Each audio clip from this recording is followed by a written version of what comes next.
Sa masaklaw na paglalarawan, maituturing na isang simpleng tao lamang na may angking galing sa sining si Ricardo Funda Orhe o mas kilala sa katawagang Dong. Bilang bata, hindi niya pinangarap na maging isang tanyag na siyentista. Sa halip, nais niyang magpinta ng mga tanawin, mukha at iba't iba pang uri ng mga larawan. Subalit, may ibang plano ang may kapal na humulma sa malaking bahagi ng kanyang pagkatao. Nakapagtapos siya ng kursong BS in Agricultural Engineering sa Visayas State College of Agriculture sa tulong ng COCOFED Scholarship Program noong 1982. Hinihikayat ng programang ito ang mga mag-aaral na kumuha ng kursong pang-agrikultura. Nakamit niya ang ika-6 na pwesto para sa board exam for agricultural engineers sa parehong taon. Matapos ang mahigit 2 dekada, noong 2009, ay ginawaran naman si Dr. Ricardo Orhe ng CSC-DOST Scientific Career System bilang Scientist 1. Kasabay nito ay nanumpa siya na gagamitin ang lahat ng kanyang talino, kakayahan at kagalingan para sa bayan at sa kapwa Pilipino. Si Dr. Orhe ay kasalukuyang program leader ng Climate Change Program ng Philippine Rice Research Institute. Ang Climate Change Program ay isa sa mga banner R&D programs ng PhilRice. Bilang program leader, siya ang nagbalangkas ng programa, tunguhin at mga kaakibat nitong mga gawain. Ang kapansin-pansing abnormal ng pagbabago ng ating klima o panahon o yung tinatawag na climate change ay isa sa pinakamatitinding hamon na hinaharap ng mundo ngayon, lalo na ng ating bayan, dahil ito ay dagdag hadlang doon sa ating layunin na magkaroon ng sapat na pagkain sa mesa ng bawat Pilipino.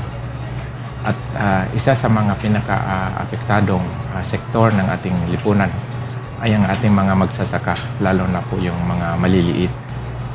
Kaya itinatag yung Coping with Climate Change Program bilang isa sa mga research programs ng PhilRice upang makatulong na malabanan o mabigyan ng solusyon ang hamon na ito. Nais kong mai-improve pa itong sistema ng paggawa ng carbonized rice hull kasi ang existing practice ay medyo mausok at nasasayang lang yung init.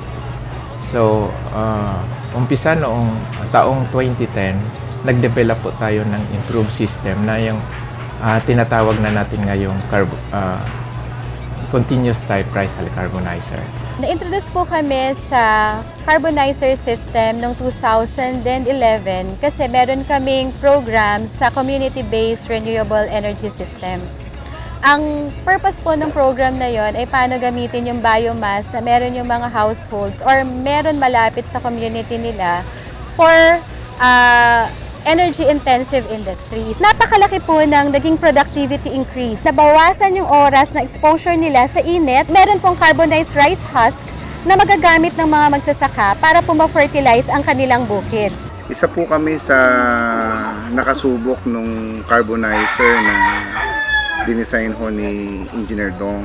Ang gamit naman ho sa amin nito ay ginamit ho namin siya bilang heater ho ng manok. Malaki ho ang maitutulong ho nito sa mga magsasaka kung katulad ho namin na nag-aalaga ho ng manok, na mapababa ho ang cost ho ng aming production. Ang waste naman ho niya na uling o carbonized rice hull ay ginagamit naman ho namin sa aming organic fertilizer. Noong ini-implement ang hybrid rice commercialization program noong early 2000, isa po ako sa na-assign at nabigyan ng gawain upang makatulong dito sa programa. Ako po yung in charge ng pag-imbak ng mga buto ng binhi ng hybrid rice na ginagamit ng program.